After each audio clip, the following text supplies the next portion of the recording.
Em nome do Pai que me criou, do Filho que me resgatou e do Espírito Santo que me santificou. Divina vontade, reina na minha vontade. Ó minha mãe, eu te amo e tu me amas. Dá-me um gole da vontade divina para minha alma e me abençoa, Mãe, para que todas as minhas ações sejam feitas diante de vossos olhos maternais. Amém. Fiat. Especial Semana Santa, o Evangelho como me foi revelado, escrito por Maria Valtorta. Glorificação de Jesus e Maria, amanhã da ressurreição, oração de Maria, 1º de abril de 1945. As mulheres retomam seus trabalhos com os olhos que durante a noite, expostos ao frio do pátio, solidificaram-se virando uma pasta muito densa. João e Pedro acham que é bom pôr em ordem o cenáculo, limpando as louças, mas depois recolocando tudo como se a ceia tivesse terminado pouco antes. Assim, ele mandou fazer de João. E disse também: não durmais. Ele disse ainda: não seja soberbo, Pedro. Não sabes que a hora da prova está para chegar? E acrescentou: tu me tornarás a negar. Pedro chora novamente enquanto diz com profunda dor: eu o reneguei. Basta, Pedro, agora voltastes ao que eras. Ponhamos um basta a este tormento. Nunca, não basta nunca. Se eu ficasse velho, como os primeiros patriarcas, vivesse os 700 ou 900 anos de Adão e de seus primeiros netos, eu não deixaria nunca de ter esse tormento. Não esperas em sua misericórdia? Sim, se eu não cresce nisso, seria como Iscariotes, um desesperado. Mas ainda que Jesus me perdoe, lá do seio do Pai, para onde ele voltou, eu não me perdoo. Eu que disse, não o conheço, porque naquele momento era perigoso conhecê-lo, porque eu tive vergonha de ser discípulo dele, porque eu tive medo de ser torturado. Ele estava a caminho da morte e eu pensei em salvar minha vida, e para salvá-la eu o rejeitei, como uma mulher pecadora que depois de dar à luz o filho, rejeita o fruto do seu seio, pois é perigoso tê-lo consigo antes que volte o marido que de nada sabe. Essa mulher é pior do que uma adúltera, e eu sou pior do que... Atraída pelos gritos, entra Maria Madalena. Não grites assim, Maria te escuta, está muito exausta, não tem mais forças para nada, e tudo lhe faz mal. Os teus gritos inúteis e moderados lhe dão novamente o tormento por aquilo que fostes. Estás vendo, João? Uma mulher quer fazer-me calar a boca. Ela tem razão, porque nós homens, consagrados ao Senhor, temos sabido somente mentir e escapulir. As mulheres é que têm sido valentes. Tu que és pouco mais do que uma mulher, pela tua idade e pureza, soubestes permanecer firme. E nós, os valentes, os fortes, o que fizemos foi fugir. Ó, com que desprezo o mundo deverá estar se referindo a mim. Dize-o a mim, mulher, tu tens razão. Dá um pontapé em minha boca, pois eu menti. Na sola da sandália talvez ainda haja um pouco do sangue dele, e somente aquele sangue misturado com a lama da estrada é que talvez possa dar um pouco de perdão, um pouco de paz ao que o renegou. Por isso eu devo habituar-me ao desprezo do mundo. Que é que eu sou? Dize-me, o que eu sou? Que sou eu? Tu és uma grande soberba, responde calmamente Madalena. A dor? Isso também. Mas podes crer que de 10 partes da tua dor, 5, para não te ofender dizendo 6, são pela dor de seres alguém que pode ser desprezado. Mas na verdade, eu te desprezarei se continuares somente a gemer e a ficar desgastado, como faz uma mulher avoada. O que é um fato, E não são os gritos adoidados que irão consertar a situação e encerrar o assunto. Eles só servem para chamar a atenção e para pedir uma compaixão que não está sendo merecida. Sê viril em teu pensamento, nada de gritaria. Faze. E tu sabes quem eu era? Mas quando entendi que eu era mais desprezível do que um vômito, não entrei em agitações. Fiz, publicamente, sem ser indulgente, sem pedir indulgência. O mundo me desprezava, tinha toda a razão. Eu merecia. O mundo dizia, é um novo capricho da prostituta, e dava um monte de blasfêmia ao fato de eu ir até Jesus? Tinha razão. O mundo recordava a minha conduta anterior, o que justificava todo tipo de pensamento. Pois bem, o mundo teve de se persuadir que Maria não era mais pecadora. Com os fatos, eu persuadi o mundo. Faze o mesmo e cala-te. Tu és muito severa, Maria, observa João. Mas comigo mesma do que com os outros, eu reconheço. Eu não tenho a mão leve da mãe. Ela é o amor. Eu tenho subjugado a minha sensualidade com o chicote de minha vontade e ainda farei mais. Achas que eu me perdoei por ter sido a luxúria? Não, mas eu só digo isso à minha pessoa. E eu o direi sempre. Morrerei consumida nesse secreto lamento por ter sido a corruptora de mim mesma, nessa dor inconsolável de ter me profanado e de não ter podido oferecer a ele outra coisa melhor do que um coração pisoteado. Olha, eu trabalhei mais do que todas as outras na confecção dos bálsamos, e com mais coragem do que as outras eu o descobrirei. Oh, meu Deus, como estará a essa altura? Maria de Magdala empalidece só ao pensar nisso. Eu o cobrirei com novos bálsamos, removendo os que certamente estão todos corrompidos sobre aquela chaga sem número. Eu o farei, pois as outras ficarão parecendo uns lírios depois de um aguaceiro. Mas sinto a dor por ter que fazer isso com estas minhas mãos que fizeram tantas carícias lascivas e aproximar-me de sua santidade com esta minha carne manchada. Eu gostaria de ter a mão da Mãe Virgem para fazer a última unção. Maria agora está chorando sem fazer barulho. E como é diferente daquela Madalena teatral que sempre nos foi apresentada. É aquele mesmo choro sem rumor que ela teve no dia do seu perdão na casa do fariseu. Tu acha que as mulheres ficarão com medo? Pergunta Pedro. Com medo não, mas ficarão perturbadas diante de seu corpo certamente já corrompido, inchado, enegrecido. E além disso, isso é quase certeza, ficarão com medo dos guardas. Queres que eu vá, eu e João? Ah, isso não, iremos todas nós, porque assim como estivemos todas lá em cima, também é justo que estejamos todas ao redor do seu leito de morte. Tu e João fica aqui. Ela não pode ficar sozinha. Então, ela não vai? Nós não a deixaremos ir. Ela está convencida de que ele ressurgirá. E tu? Eu, depois de Maria, sou a que mais crê. Eu acreditei sempre que assim pudesse acontecer. Ele o dizia, e ele não mente nunca. Ele, antes eu o chamava de Jesus, de Mestre, de Salvador e Senhor. Agora, porém, sinto que ele é tão grande que eu nem sei, não ouso mais dar-lhe um nome. Que direi quando vir? Mas crês mesmo que ele se ressurgirá?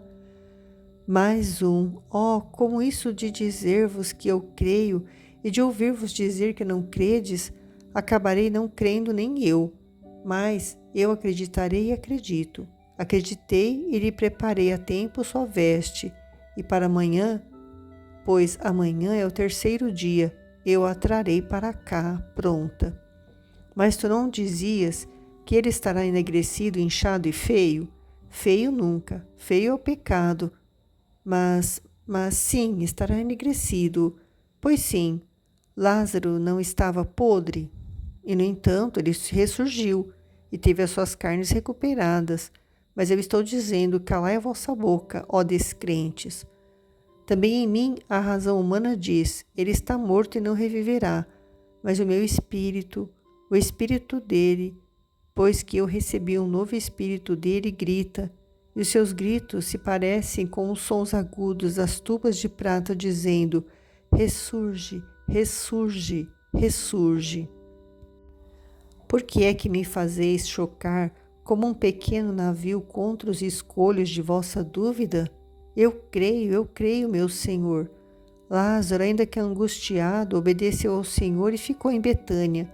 E eu, que sei quem é Lázaro de Teófilo, um homem forte e não uma lebre medrosa, posso medir o seu sacrifício de ter que permanecer na sombra e não perto do Mestre. Mas ele obedeceu, e foi mais heróico nessa obediência do que se tivesse tomado as armas do inimigo.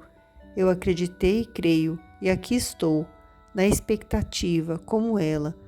Mas deixai-me ir. O dia está começando, logo se poderá enxergar o suficiente, e iremos ao sepulcro. E Madalena lá se vai, com o seu rosto manchado de lágrimas, mas sempre forte. Ela torna a entrar onde está Maria. O que é que Pedro tinha? Uma crise de nervos, mas já passou. Não sejas exigente, Maria, ele está sofrendo. Eu também, mas vê que eu não te pedi nem mesmo uma carícia. Ele já foi até cuidado por ti. Eu acho que somente tu, minha mãe, é que tem necessidade de consolo. Minha mãe, santa, amada, mas cria coragem. Amanhã já é o terceiro dia. Nós nos fecharemos aqui dentro, nós duas, as suas enamoradas. Tu, a enamorada santa, e eu, a pobre enamorada. Mas eu sou como posso, com tudo de mim mesma, e o ficaremos esperando. Eles, aqueles que não creem, nós os fecharemos lá com as suas dúvidas, e aqui eu colocarei muitas rosas. Hoje mesmo farei que tragam a arca. Agora irei ao palácio e darei ordens a Levi, para longe de nós essas coisas horríveis. O nosso ressuscitado não as deve ver, mas muitas rosas, e tu porás um vestido novo. Ele não deve ver-te como estás. Eu te pentearei, lavarei teu pobre rosto, que as lágrimas desfiguraram, eterna menina, e farei como se fosse tua mãe. Afinal, teria a felicidade de ter cuidados maternos para com uma criatura que é mais inocente do que um recém-nascido. Querida. E com a sua exuberância afetiva, Madalena aperta ao peito a cabeça de Maria, que está sentada, e a beija, a acaricia, arruma-lhe atrás das orelhas as mechas de cabelo que estão desalinhados, enxuga as novas lágrimas que ainda continuam a cair e descem sempre por sobre o linho de sua veste. As mulheres entram com luzes e ânforas e vasos de bocas largas. Maria de Alfeu traz um almofariz pesado. Não se pode ficar do lado de fora. Está ventando um pouco e as candeias se apagam, explica ela. Ela se põe a um lado, sobre uma mesa estreita, mas comprida, põe todas as suas coisas e em seguida dá um último retoque nos seus bálsamos, misturando tudo com um pó branco, que elas vão tirando a mãos cheias de um saquinho, completando a já pesada pomada de essências. Misturam tudo, trabalhando com capricho, para depois encherem com a mistura um vaso de boca larga. Em seguida, elas o põem no chão, fazem com o outro a mesma coisa, e o perfume e as lágrimas vão caindo sobre as resinas. Maria Madalena diz: não era esta a unção que eu esperava poder preparar para ti, pois é ela, Maria Madalena, que com mais experiência do que as outras, vai sempre regulando e dirigindo a composição de um perfume tão penetrante que elas pensam em abrir a porta e deixar semiaberta a janela que dá para o jardim logo que chega o aroma. Todas choram mais alto depois da observação dita bem baixinho pela Madalena. Terminaram. Todos os vasos estão cheios. Elas saem com as ânforas vazias, com a almofariz tendo prestado seu serviço e com muitas lanternas. Só sobraram 2 no pequeno quarto, e as luzes delas estão trêmulas, e parece que estão soluçando, elas também, ao palpitar de suas chamas. Tornam a entrar as mulheres e elas fecham de novo as janelas, porque a manhã está fresquinha. Põem seus mantos e pegam uns sacos grandes nos quais colocam os vasos com o bálsamo. Maria se levanta e procura por seu manto, mas todas se aglomeraram ao seu redor para persuadi-la a não ir. Não estás podendo andar, Maria. Há 2 dias que não tomas alimento. Só tens tomado um pouco d'água. Sim, mãe, deixa que faremos tudo logo e bem, e em seguida voltaremos. Não temas, nós o embalsaremos como um rei. Estás vendo que bálsamo precioso nós fizemos? E bastante. Não nos descuidaremos de nenhum membro ou ferida, e colocaremos tudo em seus lugares com as nossas mãos. Somos fortes e somos mães, e o colocaremos como um menino no berço, e os outros só terão trabalho de fechar e terminar sua tarefa. Mas Maria insiste. É o meu dever, diz ela. Sempre fui eu que cuidei dele. Somente nestes 3 anos em que ele esteve em contato com o mundo, cedi aos outros o trabalho de cuidar dele quando ele estava longe. Mas agora que o mundo o rejeitou e o renegou, ele é meu de novo, e eu me torno sua serva. Pedro, que havia se aproximado da porta com João, sem ter visto pelas mulheres, foge de lá para algum canto escondido a fim de chorar sobre o seu pecado. E João fica perto de um umbral da porta, mas não diz nada. Bem que ele quereria sair, mas resolve fazer o sacrifício de ficar perto da mãe. Maria Madalena reconduz Maria à sua cadeira, ajoelha-se diante dela, abraça nos joelhos, levantando em sua direção o rosto cheio de dor e de amor, e lhe promete. Ele, com seu espírito, sabe de tudo e vê tudo, mas ao seu corpo, com os beijos, eu exprimirei o teu amor, o teu desejo. Eu sei o que é o amor. Eu sei que é aguilhão, que fome é amar, que saudade de estar com quem é o amor para nós. E isso está presente também nos amores sórdidos que parecem ouro, mas são lama. E quando a pecadora descobre aquilo, que é o amor santo pela misericórdia viva entre nós, que os homens não souberam amar, então pode-se compreender melhor o que é o teu amor, mãe. Tu sabes que eu sei amar, e tu sabes que ele disse isso naquela noite do meu verdadeiro nascimento, lá às margens do nosso lago sereno, que Maria sabe amar muito. Agora, este meu amor exuberante, como água que transborda de uma bacia inclinada, como a roseira em flor que se joga de uma muralha em direção ao chão, como chama que, encontrando uma labareda, toma forma e cresce, derramou-se sobre ele totalmente. E dele, amor, extraiu nova potência. Oh, a minha potência de amar não foi capaz de substituí-lo sobre a cruz.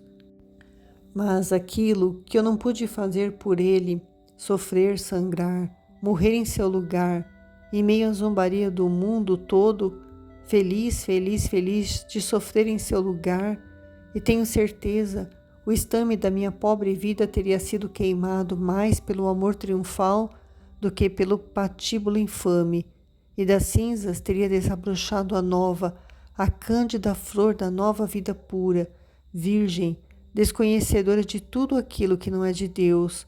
Tudo isso que eu não pude fazer por ele, posso fazer por ti agora. Mãe, que amo com todo o meu coração, confia em mim. Eu que soube, na casa de Simão o fariseu, acariciar tão docemente os seus pés santos, agora com a alma que desabrocha sempre mais para a graça, saberei ainda mais docemente acariciar os seus membros santos, medicar as feridas, embalsamar mais com o meu amor, mais com o bálsamo extraído do meu coração espremido pelo amor e pela dor, do que com os ungüentos. E a morte não corroerá aquelas carnes que deram e receberam tanto amor. A morte fugirá, porque o amor é mais forte que a morte. O amor é invencível. E eu, mãe, embalsamarei de amor o teu perfeito, o meu total, o meu rei de amor. Maria beija esta apaixonada que soube encontrar, finalmente, aquele que merece tanta paixão e cede aos seus desejos. As mulheres saem levando as lanternas. No quarto fica uma só. Por último sai Madalena, depois de um último beijo à mãe que fica. A casa está toda escura e silenciosa. A estrada está ainda escura e vazia. João pergunta: então não me quereis mesmo? Não, podes ajudar aqui. Adeus. João volta para Maria. Elas não me quiseram, diz em voz baixa. Não fiques mortificado com isso. Elas estão com Jesus e tu estás comigo. João, vamos rezar um pouco juntos? Onde está Pedro? Não sei. Talvez esteja em casa, mas eu não o vejo. Eu pensava que ele fosse mais forte. Eu também estou sofrendo, mas ele tem duas dores e tu tens uma só. Vem cá, rezemos também por ele. E Maria vai dizendo devagar o Pai Nosso. Depois ela acaricia João dizendo-lhe: vai procurar Pedro, não o deixe sozinho. Ele tem ficado tanto na escuridão nestas últimas horas que não suporta nem mesmo a leve luz do mundo. Sê, João, um apóstolo para o teu irmão transtornado. Começa com ele a tua pregação ao longo do teu caminho, e será longo, encontrarás sempre outros semelhantes a ele. Começa o teu trabalho por ele. Mas que é que eu vou lhe dizer? Eu não sei, tudo faz chorar. Fala-lhe do preceito do amor que ele ensinou. Dize-lhe que somente tem medo quem ainda não conhece bem a Deus, pois Deus é amor. E se ele te disser, eu pequei, responde-lhe que Deus amou tanto os pecadores que por causa deles nos mandou o seu unigênito. Dize que tão grande amor deve ser correspondido com amor, e o amor faz crescer a confiança no boníssimo Senhor. E essa confiança não nos deixa temer o julgamento dele, porque com ela recebemos juntas a sabedoria e a bondade divinas, e podemos dizer: eu sou uma pobre criatura, mas ele o sabe, e me dá o Cristo como garantia de perdão e coluna de sustentação. A minha miséria é vencida pela minha união com Cristo. É em nome de Jesus que tudo é perdoado. Vai, João, diz-lhe isto, eu fico aqui com o meu Jesus. E acaricia o sudário. João sai, fechando a porta atrás de si. Maria se coloca de joelhos, como na noite anterior, com o rosto no rosto do véu da Verônica. Ela reza e fala com o seu filho, forte para dar força aos outros. Quando está sozinha, se rende sob a sua cruz esmagadora. Contudo, de vez em quando, como uma chama que não está mais sujeita a ser abafada, sua alma se eleva com uma esperança que nela não pode morrer, aliás, que cresce com o passar das horas, e exprime a sua esperança também no Pai, a sua esperança e o seu pedido. 1º de abril de 1945. Depois, prostrada por terra, Maria parece estar rezando com aquele seu gesto, mais do que com o seu coração. Ela está mesmo parecendo uma pobre coisa destruída. Parece aquela flor morta de sede, da qual ela mesma falou.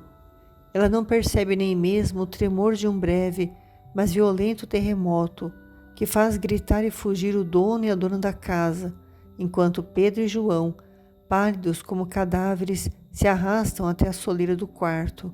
Mas vendo assim absorta em sua oração, Se esquecem de tudo o que não é Deus e se retiram, fechando a porta, e voltam espavoridos para o cenáculo. Continua em A Ressurreição.